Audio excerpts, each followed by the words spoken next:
I'm Tracy Baxter with today's Record Newswatch.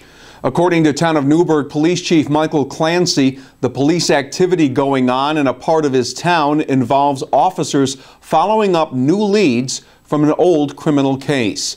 Clancy would not get any more specific about the search, now in its second day, at a wooded area along Route 747 west of Stewart Airport.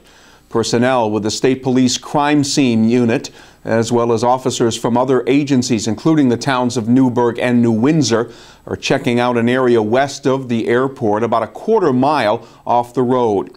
Reporter Doyle Murphy is following this developing story, and he'll be providing updates and possibly more information on the case in question here at Record Online and in tomorrow's Times-Herald Record.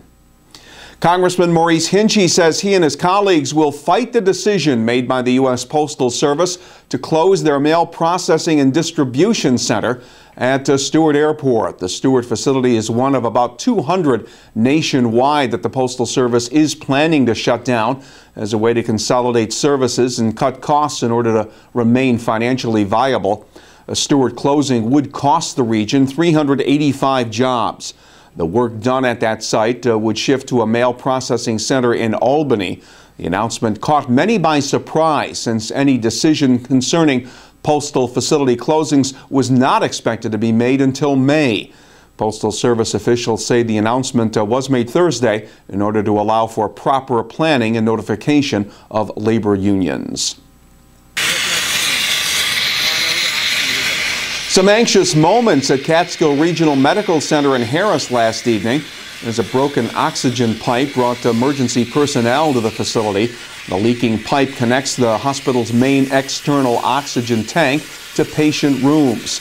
All 1,500 gallons in the tank leaked out, prompting the medical center to use individual tanks for the patients that require an oxygen supply. A hospital spokesman said at no time were any patients at risk. After the pipe was repaired, the central system was put back online and refilled late last night. It may not have to come down after all. Port Jervis city officials were awaiting the report from a structural engineer who inspected the vacant building at 5052 Front Street, where a section of back wall collapsed yesterday, sending bricks and metal into an alleyway. An initial inspection traced the cause to a leaky gutter, where repeatedly freezing and thawing of water loosened a fire escape that gave way, along with a brick facade. Port Jervis Mayor Russ Potter says they're hoping the report won't include a recommendation to demolish the structure. If it does, the Common Council would have to authorize that action during an emergency meeting. Last Sunday, a female student at SUNY New Paltz was dragged behind a house on Plattekill Avenue by a man who confronted her while she was walking back to the college campus. The victim was able to resist the sexual attack, then break away and run off. New Paltz police now say they've arrested a man for the attempted sexual assault. 23-year-old Lakari Bird of Liberty has been charged with attempted criminal sexual act and unlawful imprisonment.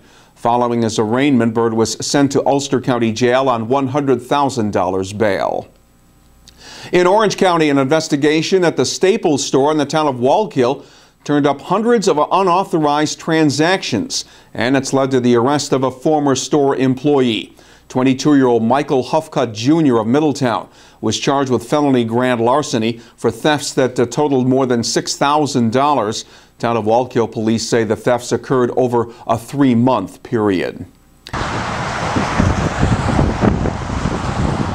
And it's a major step in the process that will ultimately lead to the construction of a new Tappan Zee Bridge.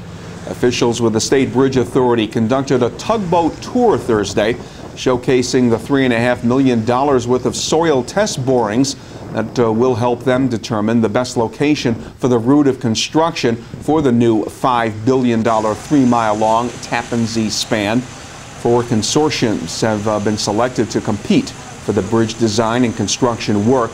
Project bids are due to be opened in July. It means actual Tappan Zee Bridge construction could begin by the end of the summer. Now, many remain unhappy that a mass transit component to the bridge was dropped from the project as a way to save both time and money. We woke up this morning to the unfamiliar sight of snow on the ground, but snow is not in our forecast for this weekend. Saturday will be cloudy and windy with temperatures reaching the low to mid 40s. Sunday should be mostly sunny and brisk with the highs around 40 degrees. Stay in touch with what is happening all weekend long right here at Record Online. And for a complete look at all the news plus feature entertainment, pick up the weekend editions of the Times-Herald Record. For Record Newswatch, I'm Tracy Baxter.